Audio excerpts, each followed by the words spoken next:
தலைவர் அவர்களே, கடந்த 27/9/2025 அன்று கரூர் மாவட்டத்தில் நிகழ்ந்த துயர சம்பவம் குறித்து மாண்புமிகு எதிர்க்கட்சி தலைவர் உள்ளிட்ட அனைத்து கட்சிகளை சார்ந்த பல்வேறு உறுப்பினர்கள் விதி 56 கீழ் ஒத்திவைப்பு தீர்மான அறிவிப்பும், விதி 55 கீழ் கவன ஈர்ப்பு தீர்மான அறிவிப்பும் கொடுத்திருக்கிறார்கள்.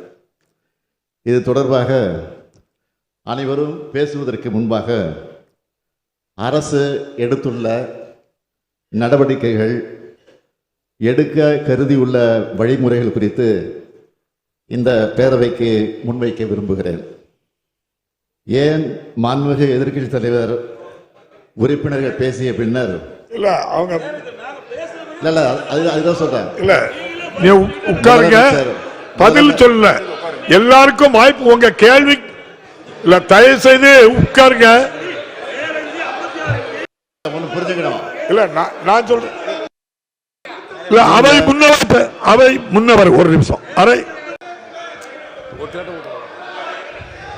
நான் பேசிய பிறகு உட்காருங்க தலைவாசி. இது தொடர்பாக அனைவரும் உரையாற்றுவதற்கு வாய்ப்பு உண்டு.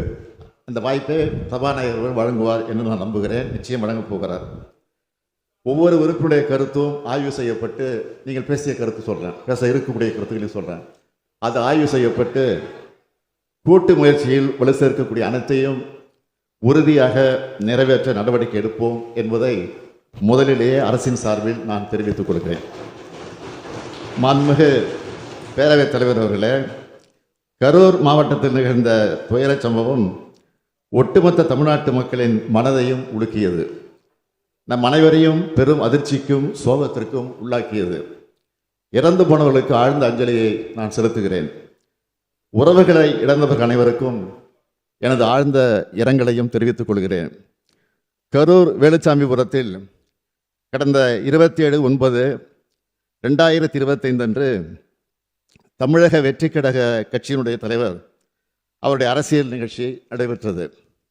அந்த கட்சியின் கரூர் மேற்கு மாவட்ட செயலாளர் இதற்கான அனுமதியை கோரி பல்வேறு இடங்களில், அவர் அனுமதி கோரிய இடங்களில் போக்குவரத்து நெரிசல் இருக்கும் என்பதாலும், பொதுமக்களுக்கு தொல்லை ஏற்படும் என்பதாலும், பாதுகாப்பு காரணங்களாலும் அனுமதி வழங்கவில்லை.